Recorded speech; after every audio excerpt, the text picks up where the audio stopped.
Olá, muito bom dia para você. O Poder do Negócio está começando agora com o professor Byron Bezerra, professor e pesquisador da Universidade de Pernambuco, da UPE, e também pesquisador da D2In, que está embarcada lá no Porto Digital, para a gente falar hoje sobre inteligência artificial, chegada de novas tecnologias e como é que isso está afetando o mercado. Professor, muito bom dia. Bom dia, obrigado aí pelo convite, Ciro. É um prazer estar aqui. Vamos bater esse papo que está todo mundo falando, principalmente. A gente falou muito sobre o ChatGPT, que era o mais que abalou aí o mercado, mas outra inteligência chegou, não foi, professor? A DeepSeek, essa inteligência artificial chinesa. Por que ela abalou tanto esse mercado quando ela foi anunciada recentemente? São algumas coisas, Ciro. Eu acho que a primeira delas é que o mundo dos negócios foi impactado, porque a DeepSeek ela traz uma inteligência artificial tão competitiva, com resultados tão qualitativos quanto os modelos de ponta da OpenAI, do Google, por exemplo, mas custando bem menos, a uma fração de custo para entregar esses modelos. E com recurso computacional também diminuído. Então, as pessoas conseguem utilizar algumas dessas versões de modelos em computadores pessoais, por exemplo, e isso é uma coisa que não se tinha antes com os modelos OpenAI, por exemplo, né? Um modelo aberto. E o cidadão pode ir lá na internet e baixar esse modelo para rodar em casa, por exemplo. Não os maiores, mas modelos um pouco menores que têm resultados tão bons quanto para algumas tarefas. Isso aí trouxe a NVIDIA, que é uma das maiores empresas, né, dessas big techs do mercado, perdeu aí na casa de trilhões, né, com a chegada do DeepSeek.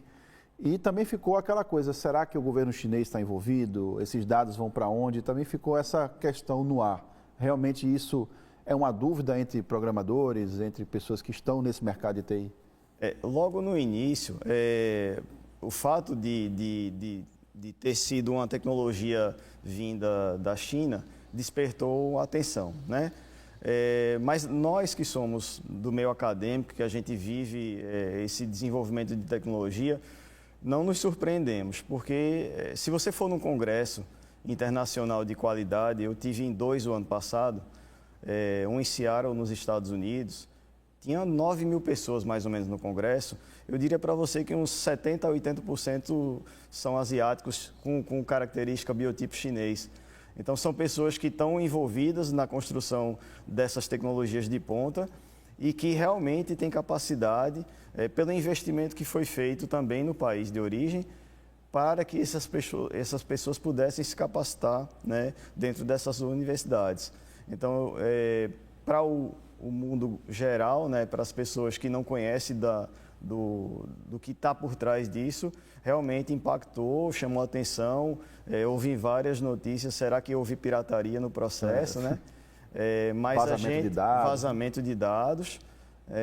Mas a gente que está acostumado a participar das comunidades científicas internacionais, a gente percebe a capacidade do povo chinês que foi desenvolvido ao longo desses anos todos de investimento, muito investimento que eles fizeram.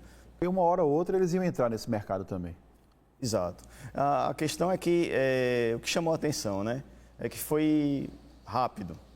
Rápido do ponto de vista de tecnologia significa alguma coisa em torno de semanas. Hoje, se você deixa de ler as informações de um dia para o outro, você já perdeu alguma informação que surgiu ali em algum momento, em algum lugar do mundo. Né? De algum laboratório de IA, surgiu alguma coisinha ali que alguém fez que pode gerar algum resultado. Então, o movimento da DeepSeek, a empresa, ela já existe há pelo menos 3 anos, que vinha tido investimento, né? Os pesquisadores lá envolvidos hoje tem por volta de uns 200 pesquisadores, então é um grupo grande, consistente, né, de pesquisadores. Inclusive, uma coisa que é importante até notar, são pesquisadores de lá, da China, são pessoas que foram selecionadas dentro das universidades da China e que conseguiram, durante esses 2, 3 anos de desenvolvimento, alcançar resultados como esse que a gente está vendo agora. A questão da proteção dos dados, a questão digamos assim, o governo chinês participar ou não dessa questão, Eu diria para você que é mínima, porque o governo, obviamente, ele coloca dinheiro, coloca recursos, mas hoje a gente está numa disputa global. O mercado aberto. É aberto, é completamente aberto. Por exemplo, por que o governo chinês deixaria que colocasse um modelo disponível para baixar na internet? Se fosse pensar do ponto de vista do governo, ele não deixaria. O governo deixaria que o modelo ficasse proprietário, por exemplo, na minha opinião. Mas não. Uma coisa mais controlada. Né? Ainda, o modelo de negócio da DeepSeek está em construção, obviamente, mas a questão é que, liberando esse modelo, eles ganharam credibilidade, porque qualquer um pode auditar, pode chegar e realmente desmistificar. Será que houve pirataria? O modelo está aberto, então fica claro que não houve. Os dados estão sendo coletados e usados para outra finalidade, o modelo está aberto, então pode ser auditado, esse tipo de coisa. É claro que você tem formas diferentes de usar as inteligências artificiais, né? Então, quando você entra num ChatGPT, num Copilot, por exemplo, que está plugado ali no Windows, você está conversando com ele, as informações que você está mandando está indo para um servidor que está em algum lugar do mundo. Então, seus dados, suas informações foram para serem processados em algum lugar onde a gente não sabe o que vai ser feito com esses dados. Isso é uma preocupação ainda, que não é apenas da DeepSeek, vale para todas, né? Isso aí a gente viu, por exemplo, nos Estados Unidos, o TikTok, né? Isso. Que é uma tecnologia também chinesa, e o governo americano entra, não entra, proíbe, não proíbe, muito por conta desse, o que é que está se fazendo, né, com esses dados que são colocados nessas, vamos dizer assim, nesses programas, nessas inteligências artificiais. Exato.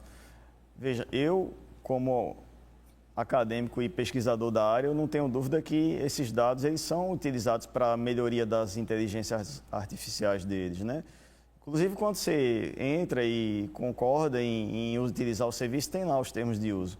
Então, a questão é, se a gente for olhar, por exemplo, a legislação brasileira com a LGPD, as coisas são conflitantes. Então, por exemplo, na DeepTwin, a gente não pode utilizar para alguns clientes esse tipo de IA generativa, essas IAs que estão processando os dados em algum lugar do mundo, para não infringir essas questões, né? Então, na DeepTwin, a gente tem modelos de IA desenvolvidos, compactos, sob medida e personalizados para as tarefas que são demandadas, baseados em tecnologias exatamente semelhantes a essas que estão nas IAs dessas maiores, digamos, né? Mas como elas são sob medida, são com um propósito específico, a gente consegue fazer algo muito mais compacto e que garanta essa questão da confidencialidade, que os dados não saiam do nosso radar, né? Não saiam de um lugar que a gente não consiga garantir que eles estão protegidos. A DeepTwin está embarcada lá no Porto Digital, vocês atendem diversos clientes, cada um com a sua demanda específica, mas todos vocês têm que obedecer à lei geral, né, de proteção de dados. Exato, exatamente. Agora, por exemplo, a gente está indo para Portugal, né? Estamos agora expandindo para lá, em Aveiro, e agora a legislação também engloba agora a legislação europeia. Então, já é uma outra legislação. Já é uma outra legislação, mas muito parecida com a nossa, até mais restritiva do que a nossa, né? Então, a gente precisa realmente estar preocupado com isso. O que a DeepSeek traz de bom nesse cenário é que esses modelos mais avançados, que, por exemplo, você tinha até a Meta, que desenvolve o WhatsApp, por exemplo, publicado um modelo de IA desse chamado Llama, já há bastante tempo, que poderia ser usado. Só que esse modelo é muito pesado, requer muito recurso computacional e muito dinheiro para investir nisso. Com o DeepSeek, a gente tem uma alternativa mais barata, né? E não requer, assim, para quem está em casa entender, computadores tão potentes para poder girar esse tipo de programa. Exatamente. E é por isso que, se a gente fizer o gancho com a queda de ações da NVIDIA, a gente encontra o motivo, né? Porque no momento que eu tenho um IA que consegue rodar em recursos computacionais mais baratos, eu não preciso de tanta placa da NVIDIA, né? Essas placas que normalmente a turma mais jovem usa para jogar jogos digitais mais avançados. Para dar potência ao computador. Ou o mercado financeiro usa para minerar criptomoeda, enfim. Essas placas elas servem para treinar essas IAs avançadas, mas para essas IAs mais generalistas, digamos assim, como o ChatGPT, eu preciso de muitas dessas placas. Poder gerar aquele conteúdo ali. Exatamente. Acho que a DeepSeek pensou assim, não, eu vou ser a Windows, né, dos computadores domésticos da inteligência artificial, né? Eu vou ser acessível para todo mundo porque eu não vou necessitar que o usuário tenha tanta potência naquela máquina ali, eu tenho uma internet de altíssima qualidade para poder gerar aquele conteúdo. Exato. Eles deram eu imagino, né, porque a gente não estava junto, né, mas eu imagino que eles perceberam o seguinte, bom, como é que a gente pode se diferenciar nesse mercado de gigante? Concorrentes, né? Eu, sendo um startup, com conhecimento técnico, obviamente, que é conhecido deles, obviamente eu tenho que fazer um modelo mais barato, que eu consiga treinar mais rápido, que eu consiga colocar na mão da população no celular. Ser mais acessível. Ser mais acessível, dessa forma. E como é que a D2In está enxergando esse movimento? Lógico, as Big Techs, né, já estão aí se movimentando, A gente vê Meta, a gente vê outras empresas, como é que a D2In está enxergando esse cenário? Bom, a D2In ela tem uma diferença em relação a essas Deep Techs. Primeiro, a gente é uma Deep Tech, mas a gente não se coloca em competição com essas gigantes da tecnologia, porque o objetivo da D2In é resolver a dor que um cliente tem, por exemplo, num problema de negócio. E aí eu não consigo usar somente uma IA dessa e isso vai resolver tudo. Não. Por exemplo, eu preciso fazer processamento de contas médicas. Sabe aquelas receitas médicas que o médico escreve na mão e é necessário que a gente vá à farmácia para comprar um medicamento? Pronto. Temos alguns projetos que estão nessa linha e que eu preciso ter alguma coisa eficiente que leia a letra do médico. Então, uma tecnologia como essas que a gente está vendo hoje, né, elas têm um bom desempenho, um bom resultado a partir do momento que eu tenho um texto digitado, mas não que eu tenha um documento físico, um papel, uma foto.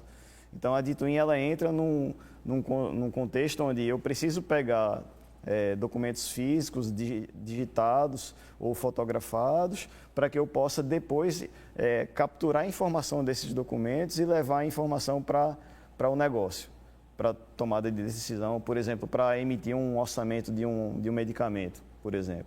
Como se ele lesse ali aquela receita, Isso. Em cima daquela imagem ele já cria aquele resultado. Exatamente. Ele não precisa que alguém digite e seja inserido, né, nesse sistema. Exatamente. E aí, nesse contexto, entra questão de confidencialidade também, né? Que aí é a ideia de você não infringir a confidencialidade desses dados. Eu não posso permitir que esses dados do paciente X que toma tal medicamento sejam vazados, são dados sensíveis. Dados sensíveis, né? Exatamente. Então, a D2In tem muito esforço nessa frente, né, para evitar esse tipo de questão, né? Respeitando aí todos os limites que a legislação impõe. E muita gente que está em casa assistindo também não se dá muito conta, né, desses dados que estão por aí. A gente fornece dados quase que toda hora e muita gente não tem essa sensibilidade, né, de ter cuidado com os próprios dados, né? Exato. Não, hoje em dia, dou um exemplo prático. Minha mãe mandou a foto do cartão de crédito dela para uma operadora para fazer algum cadastro lá.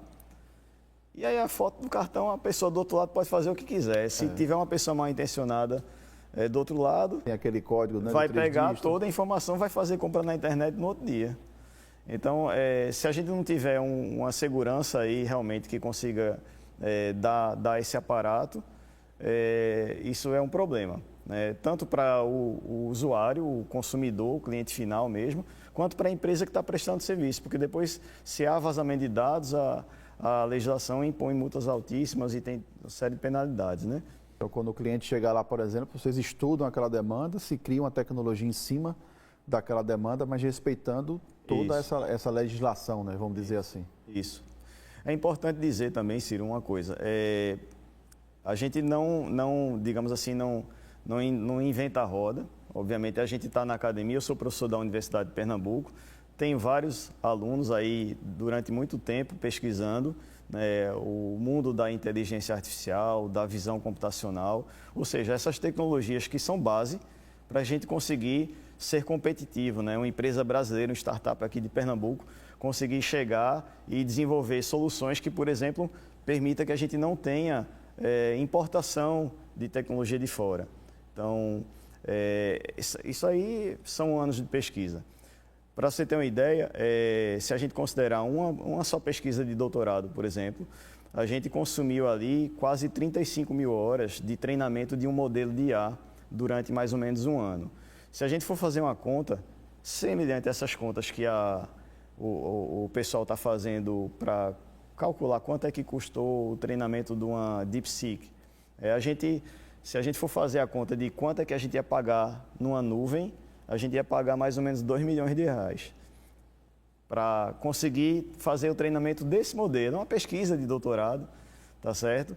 Com esse nível de custo. Então, se a gente for fazer na ponta do lápis as pesquisas que permitem que a gente chegue nesse estado da arte, nesse resultado, que teve muito trabalho sendo feito antes, né? E essa mesma premissa vale, né, para todos eles, né? Para o DeepSeek, por exemplo, que se fala que se consumiu aí 6 milhões de investimento, 6 milhões de dólares de investimento, mas isso é a parte final. Teve toda uma outra parte de testes e tentativas e fracassos e falhas, até se chegar num ponto que, eita, funcionou, agora deu certo. Agora vamos testar. Aí agora que deu certo, a gente consegue desenvolver com 6 milhões. Mas para chegar no ponto que deu certo, houve muito investimento. Muito tempo também, Muito né? tempo. Nesse cenário, falando de Brasil, onde é que Pernambuco se encaixa aí? Nesse mundo da inteligência artificial, da pesquisa, né, do desenvolvimento?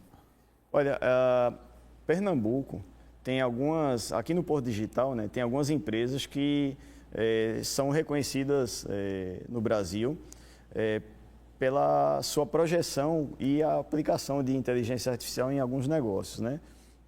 A Dituin, embora uma startup, ela tem vários clientes no eixo sul-sudeste, mas a gente pode falar de Neurotech também, que é uma empresa que foi adquirida pela B3, né, há algum tempo atrás. A gente pode falar da própria Tempest, que é uma empresa de segurança, mas que aplica inteligência artificial também nos seus...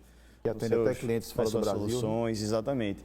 Então, não há empresas hoje em dia que não possam pensar em utilizar a inteligência artificial, quer seja no core do seu negócio, quer seja para dar produtividade.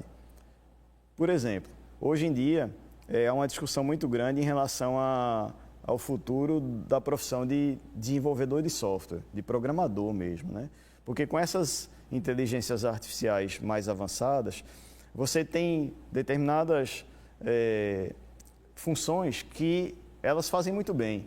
Eu sou professor do curso de especialização em ciência de dados, também da Universidade de Pernambuco, e lá eu ministro uma disciplina que é programação para ciência de dados. E aí uma turma aqui de uma instituição pública me perguntou, será que a gente vai deixar de trabalhar porque a IA vai substituir de verdade? Eu disse a eles, olha, quando ela errar, quem é que vai corrigir? Uma hora ela vai errar. Assim, não vai existir uma inteligência artificial, é importante que o público saiba também. Não vai existir uma que atinja 100%, né? Uma hora ela vai precisar. Uma hora vai ter imprecisão, vai ter erro. O que a gente precisa saber é como é que a gente aproveita a IA para dar mais autonomia, mais produtividade, mais qualidade de vida, né? Por exemplo, para um médico, né, quando ele está fazendo os seus atendimentos, seus diagnósticos, será que o IA não pode dar uma facilidade para ele dar mais vazão e se concentrar em coisas um pouco mais complexas? A IA está aí para isso. Como teve aí, por exemplo, num exemplo recente do tribunal, que conseguiu diminuir a fila de processo drasticamente, né? Somente com a IA, né? Vamos para um breve intervalo. Na volta a gente continua esse papo falando justamente do mercado de trabalho e a inteligência artificial. A gente volta daqui a pouco com o Poder do Negócio.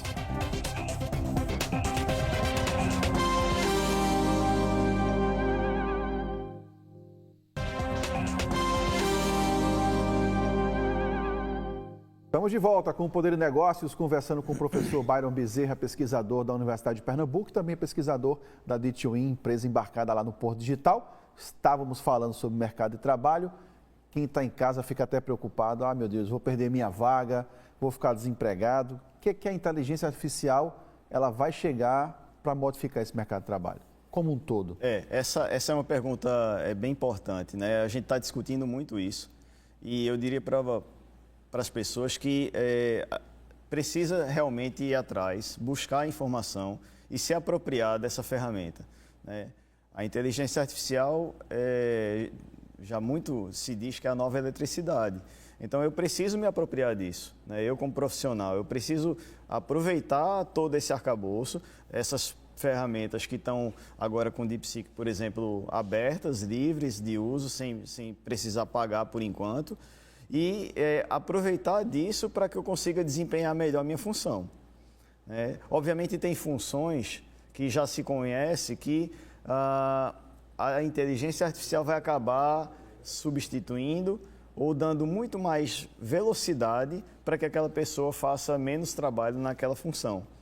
Então, é importante que as pessoas conheçam esse novo movimento, esse novo mundo, né? Que não é tão novo assim, já faz alguns anos que a gente já está falando disso, mas com essa avalanche de possibilidades que a gente tem hoje, coisa de 5 anos, né? Então, acho que é importante que as pessoas se apropriem e aí buscar cursos, né?